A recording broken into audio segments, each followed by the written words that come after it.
সবাই চলে যাচ্ছিল। অনন্যার চোখে জল এসে গেল। সে কাঁদতে কাঁদতে দৌড়ে সেখান থেকে চলে গেল। অভিনব অনন্যার পেছন পেছন বেরোতে যাচ্ছিল, কিন্তু সানি তাকে আটকে দিল। সে অভিনবের হাত ধরল। আরে জামাই বাবু, কোথায় যাচ্ছ? তুমি তো আমাদের গর্ব। এসো এসো জামাই বাবু, তোমার জন্য এই চেয়ারটা বিশেষভাবে বানানো হয়েছে।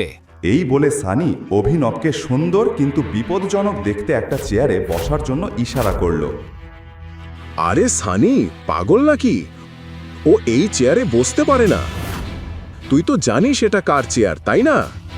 তুই চুপ কর দেবান। আমার জামাই বাবুকে কিভাবে সম্মান জানাতে হয় সেটা আমি জানি। হ্যাঁ, ও যেই হোক না কেন আমাদের বন্ধু সানির জামাই বাবু, তো ওকে তো সম্মান দেখাতেই হবে, তাই না? অবশ্যই দেখাতে হবে, কেন দেখাবো না? চিরাগের কথা শুনে দেবান ব্যাপারটা বুঝলো। সানি মনে মনে অভিনবকে শেষ করে দেওয়ার ফোন দিয়ে আটল।